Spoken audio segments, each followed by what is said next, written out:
Hey guys, welcome back to our second episode of our epic trip to Venice. We are the McFalls, a family of 6 with 4 kids, a cat, and a hamster who moved from the USA to Germany in February of 2021.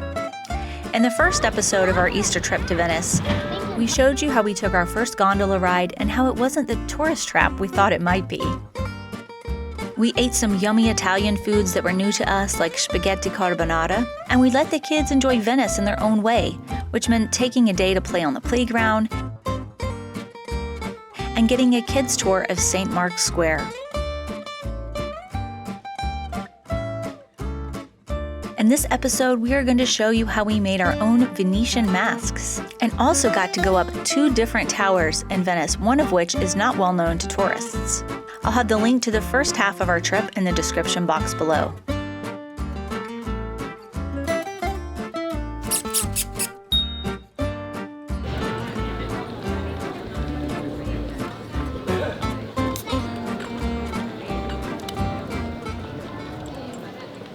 Ella, where are we going? We're going to make masks, and I don't even know how to make it, but it's gonna be so fun.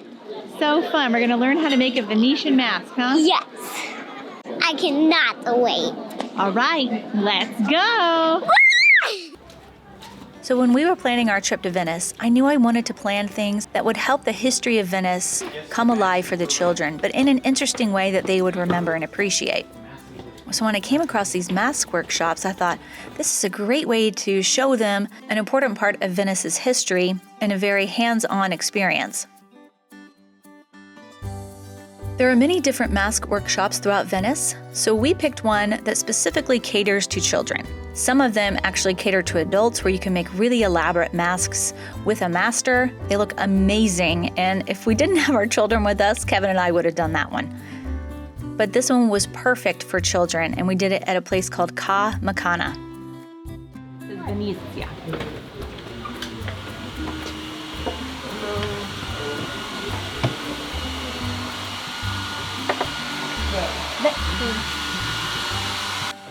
So the kids had to pick out which mask they wanted first. Wow, that's what you chose, huh? But this one was mustache. Let me see, boys. Are you gonna do it? Grayson. Oh, I like this. Mommy.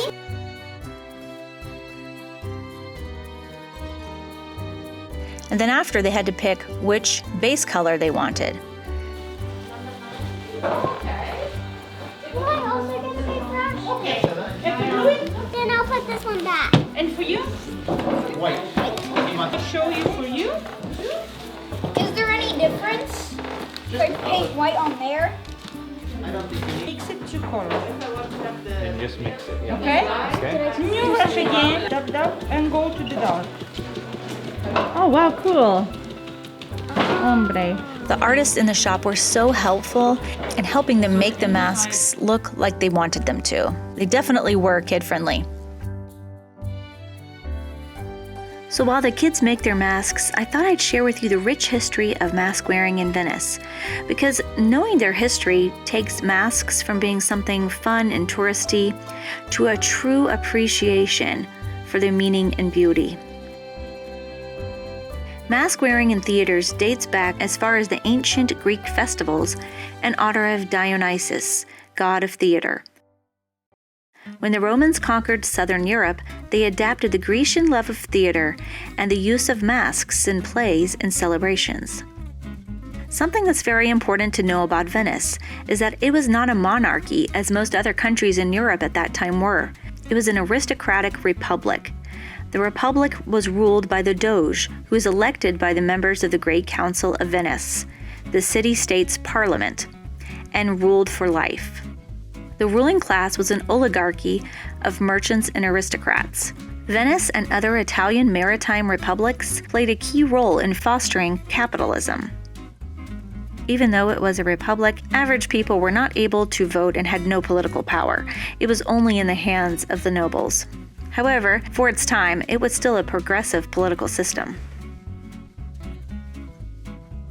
So these Venetian nobles were not like their European neighbors. They were not fat, idle, feudal landlords, and they certainly did not live off the backs of their people.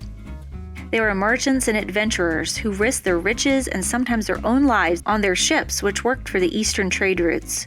They had to contend with pirates, storms, attacks by enemy warships, and the people and customs from strange lands. Adventure for them was a way of life. So they created a city that reflected this adventure, and I believe you can still feel that sense of adventure in Venice today. The first law regulating the use of masks in Venice dates back to the 13th century, but nobody really knows when the Venetians started wearing them as part of everyday life. The masks represented absence of rules and freedom of action.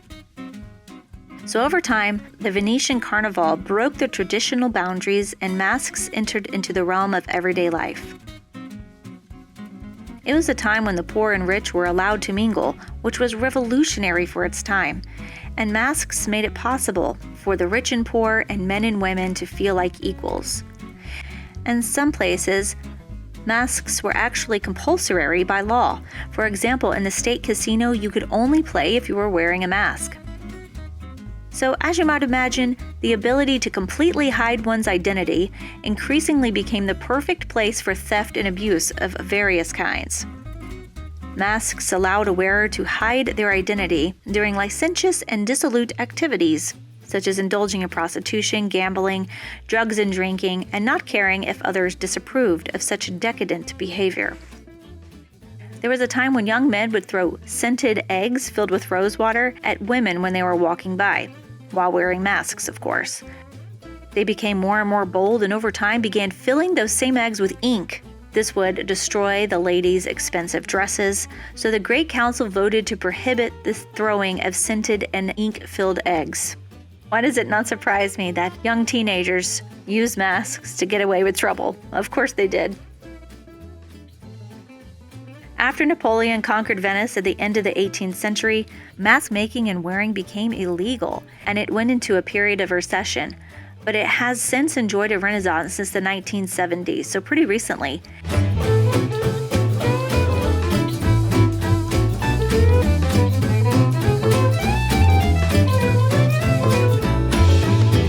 Today, when visiting Venice, there are masks on every street corner, and they are purchased by tourists from all over the world.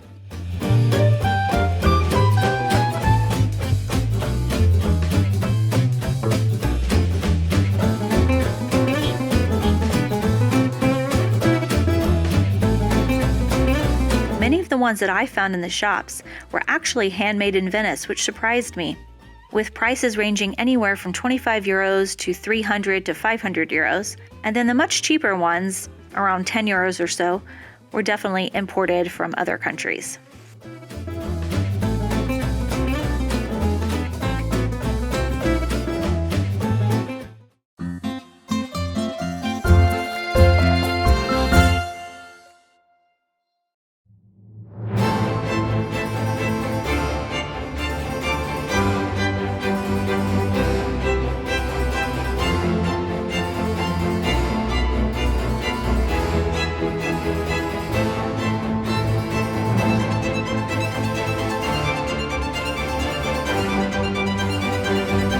What did you think about your mask? Oh my god. So nice. I love it. I look like a real unicorn, don't I? You do look like a real unicorn. You did such a good job. I love it. Yes.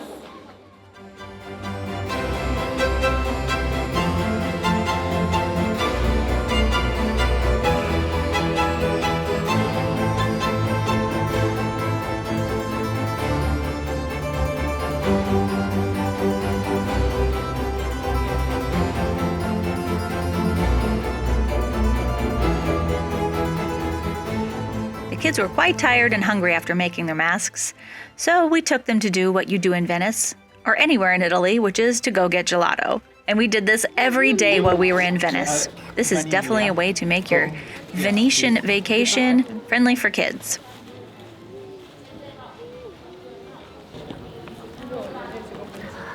That's good chocolate.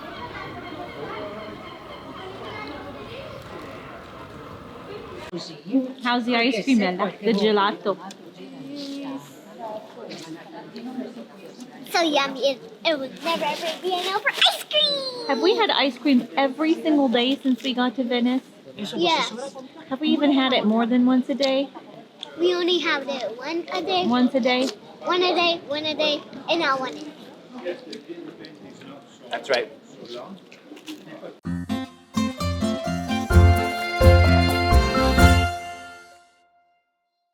So we were staying in an apartment near Campo San Polo, which meant in order to get to any of the touristy sites, we had to cross over the Rialto Bridge.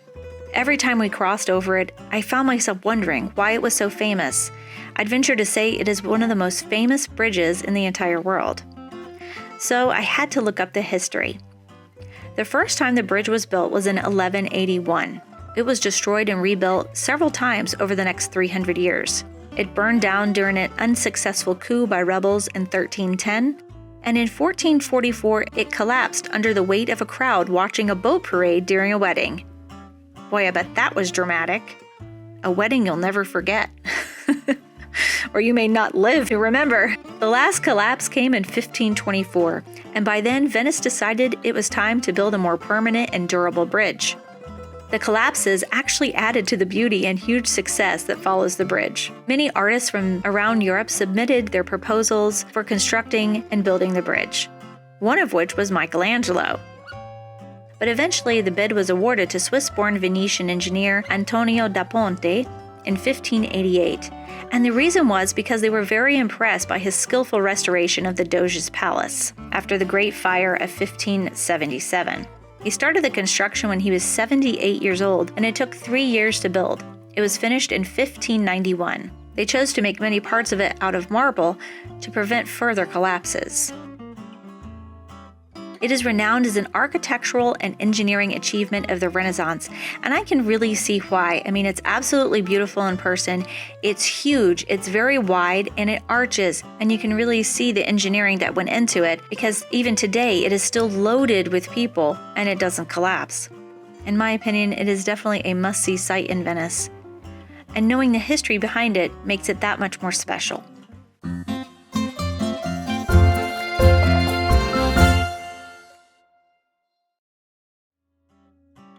So on day 4, we made plans to see Scala Contraini del Bolvolo, which we found on a website that lists places that are not as touristy or popular in Venice. We were definitely looking for those types of things as it's hard to stand in long lines with children. So we are excited to see something that would be easy and quick for the kids.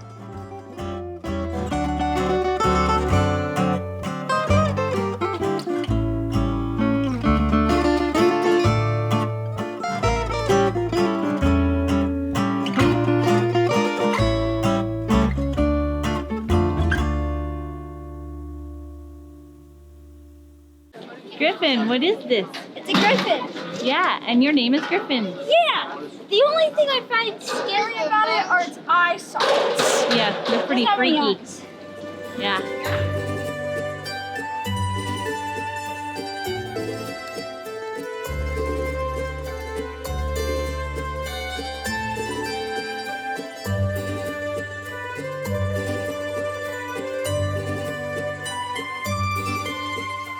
Okay, we're headed to Scala Contraini del Bolvolo. We have to go through these teeny tiny little alleyways to get there, and it's this spiral staircase that's supposed to resemble a snail, del Bolvolo. It's a snail, I think. That's what I understand. So we have to go in the little tiny passageways to get there. It'd be fun. And how did you find out about this? I looked at the secret places or hidden gems of Venice off the beaten path. Yeah, so it's not like a super touristy Right. spot, So it which should we're be fun. happy about. Yeah. Cool. That lion is not a griffin. No, it's not a What is it?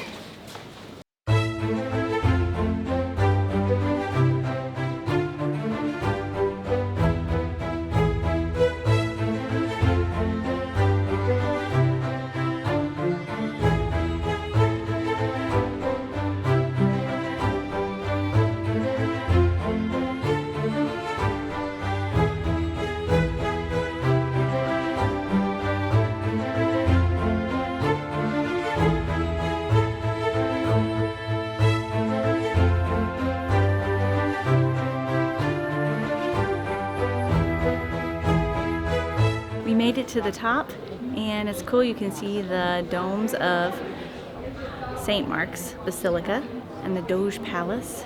So yeah, it's a nice view of Venice from up here without having to wait in a really long line or deal with all the tourists.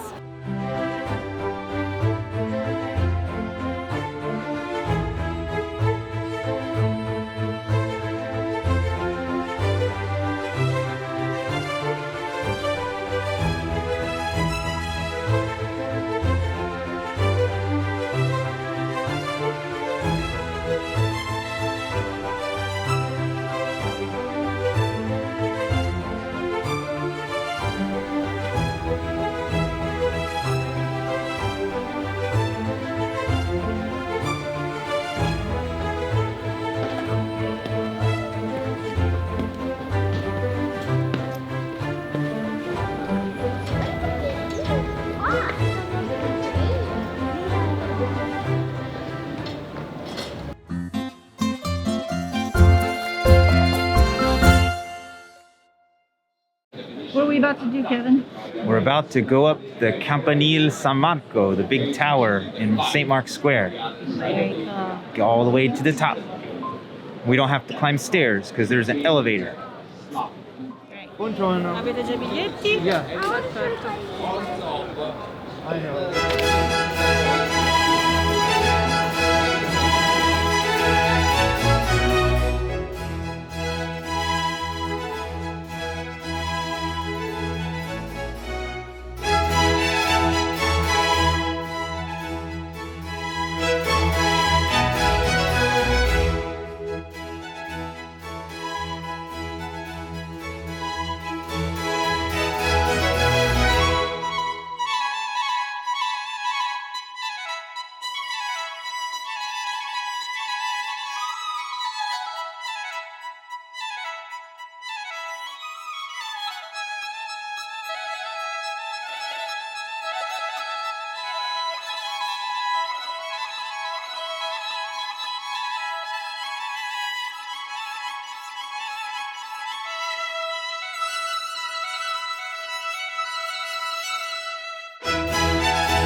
Do you know Galileo? He was like this famous scientist. He was the guy who invented the telescope. He was a big scientist in all of Italy.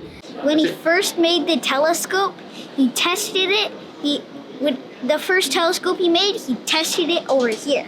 Oh, right here. On top of this tower. Yes, very cool. So the tower started as a lighthouse to guide all the ships in the harbor. And then it was smaller then and served the purpose of the lighthouse. And then they built it bigger, I guess just to be cool and be tall. I don't know exactly why. But at least its origins were as a lighthouse to help all the Venetian boats. Very cool. And the ride up here was really quick? Yeah, it was, they timed it. It was like 30 or 40 seconds up the elevator. And we did the skip the line ticket, which was slightly more expensive, I think, but it was way faster. We didn't have to wait in any line. We walked right up and took the next elevator. It was super awesome. Definitely worth the skip the line ticket.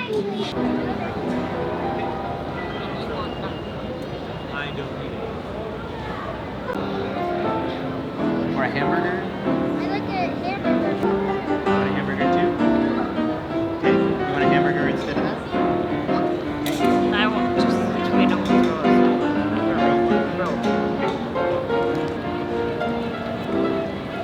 All right. So our lunch view is really incredible. We are in front of the Doge Palace, the Basilica, St. Mark's Square, and the oldest library in Italy. Grazie. You pay a little more for it, but we thought it was worth it. And also we get piano.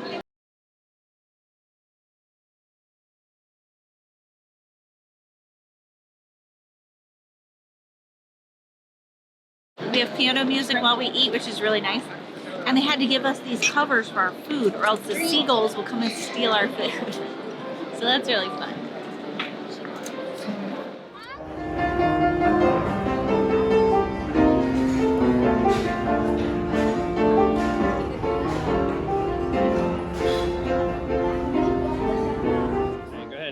Okay, so all over Venice, you will see these ramps, and they're in case of flooding, which our tour guide told us that it can flood up to 200 times a year in Venice. And of course, most of the time she said it's just a small amount of flooding, but they'll put up these ramps so that people don't have to walk in the water.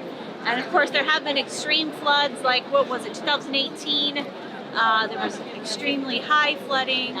So there can be high flooding, but yeah. So you find these all over Venice.